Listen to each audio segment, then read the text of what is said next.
Junta-se agora a este jornal o professor do Instituto Superior de Economia e Gestão, Landeiro Vaz. Muito boa tarde e obrigada pela sua presença aqui na TVI 24. Se Cavaco Silva há 10 meses já tinha lançado este desafio, o que é que justifica que ele tenha, mesmo que de forma virtual, interrompido as suas férias para escrever no Facebook este repto? Bom, o Presidente da República está a dizer que está a passar férias, mas está a pensar no país. Não é?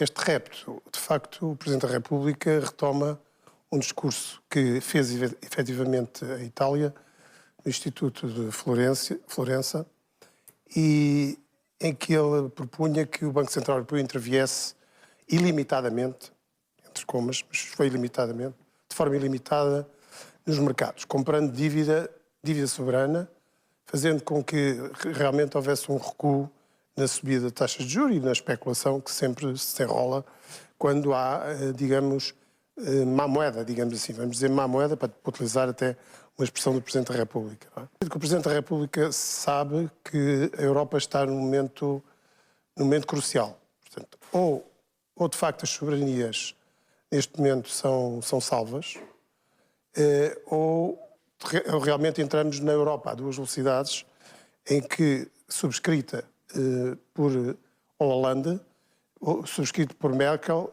e também por David Cameron.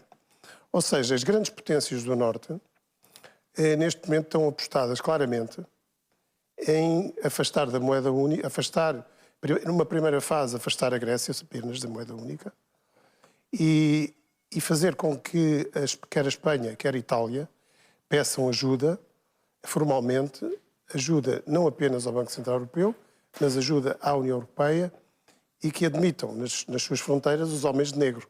Os homens de negro, ou seja... Os homens da Troika. Os homens da Troika. Esses são também países que não concordam por aí além com isto que Mário Draghi já tinha dito na semana passada, depois daquela conferência que tinha levantado muita expectativa, mas que no fim, em resultado, deixou alguma expectativa no ar e pouco se concretizou.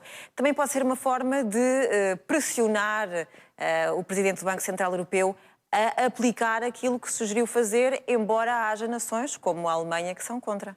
Claro, é uma forma de pressão. É uma forma de pressão como também Mário Monti e Mariano Rajoy têm vindo a insistir para que o Banco Central Europeu compre dívida soberana, principalmente no mercado secundário, de forma ilimitada, como propõe o nosso Presidente, aliás é o único que propõe a forma ilimitada, mas Mário Draghi, nas votações mais recentes do Banco Central Europeu, o Banco Central Alemão tem votado contra e tem sido acompanhado também por outras potências. Ou seja, embora Mário Draghi tenha feito uma declaração do mesmo género, entre que os mercados podiam estar descansados porque o Banco Central Europeu iria até onde fosse possível, e de facto a única medida verdadeiramente eficaz nesta situação seria uma intervenção, eu diria, quase ilimitada do Banco Central Europeu, sabendo que os estatutos do Banco Central Europeu só permitem intervenções limitadas de montante e prazo. Essa é, de resto, a questão crucial agora que se coloca. Até que ponto é que, embora Mário Draghi tenha dito o que disse, pode efetivamente o Banco Central Europeu partir para uma intervenção mais musculada junto dos países que estão em dificuldades? Sim, o Banco Central Europeu também há talvez um equívoco na opinião pública sobre o papel, de acordo com os estatutos do Banco Central Europeu. O lender of last resort, que é o Banco Central Europeu, ou seja, o emprestador de última instância, o credor de última instância, é credor de última instância dos bancos, não é credor de última instância dos Estados. E é essa interpretação que leva, às vezes, a que haja declarações. Ou seja, os bancos, de facto, têm tido, da parte do Banco Central Europeu, todas as intervenções que precisam. O Banco Central Europeu triplicou a intervenção, triplicou os ativos e triplicou a emissão monetária e intervenção na União Europeia, porque com a entrada de Mário Draghi passou de um trilhão anglo-saxónico, para 3 trilhões. E, portanto, neste momento, o argumento da Alemanha e o argumento daqueles que estão com a posição alemã é de que, bom, o Banco Central Europeu já foi tão longe quanto possível. Já tem mais ativos do que o Federal Reserve dos Estados Unidos. Já tem um volume de ativos de intervenção foi musculada relativamente aos bancos. Repare-se, todos os bancos receberam, os bancos espanhóis também triplicaram o socorro que o Banco Central Europeu teve. A questão agora é esta. O Banco Central Europeu serve para salvar bancos, mas não serve para salvar soberanias. Países. E, portanto, como não serve para salvar soberanias, neste momento há realmente uma guerra norte-sul, uma guerra entre comas, uma guerra clara, mas, digamos, está declarada a guerra norte-sul, e em que se procura que realmente os países do Norte, leia-se, as grandes potências da União Europeia, dentro do euro e fora do euro, o caso do Reino Unido está fora do euro, mas alinha com a posição alemã neste momento, alinha com a posição alemã e com a posição francesa.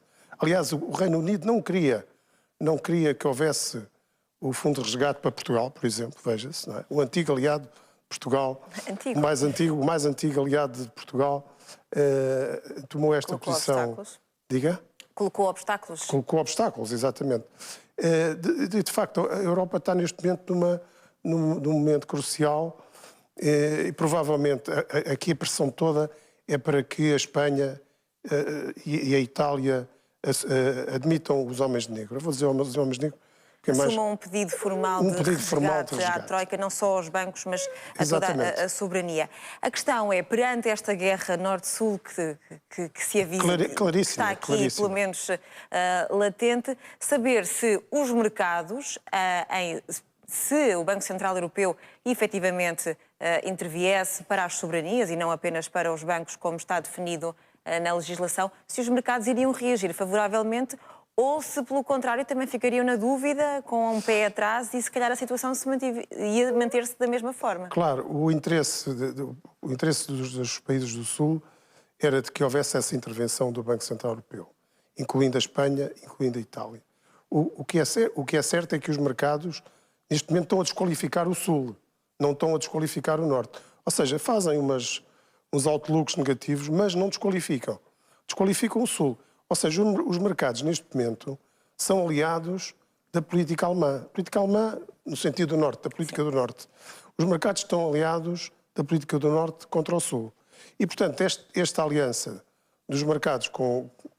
Eu digo que é uma aliança conjuntural, não é uma aliança estrutural a médio e longo prazo, mas é uma aliança clara neste momento. Ou seja, os próprios mercados estão a ser utilizados para fazer ajoelhar o Sul. Vamos dizer isto desta forma, em termos geopolíticos, não é? Portanto, há aqui uma geopolítica Norte-Sul clara que tende a fazer ajoelhar as potências do Sul. Portanto, com consequências, de alguma maneira, ainda imprevisíveis, porque as consequências disto, enfim, serão... Porque as relações vão se envenenar. Veja-se as declarações, por exemplo, do governador do Banco Central alemão, do Bundesbank, relativamente à Grécia, que a Grécia tem que deixar o colo da mamã, expressões deste género, que revelam ódio, que, no fundo, revelam ódio, revelam a vontade de fazer a Grécia sair da zona euro. E quando a Alemanha ainda deve à Grécia as indemnizações da Segunda Guerra Mundial, que nunca pagou. Portanto, veja-se, há aqui fantasmas... Tens esquecido com alguma facilidade o passado não tão assim, até relativamente recente, nesta geopolítica turbulenta que a Europa financeira assiste neste momento. Landeiro Vaz, muito obrigada pela sua vinda à TV24, professores do ISEG, a ajudar-nos aqui a perceber melhor este repto do Presidente da República ao Presidente do BCE.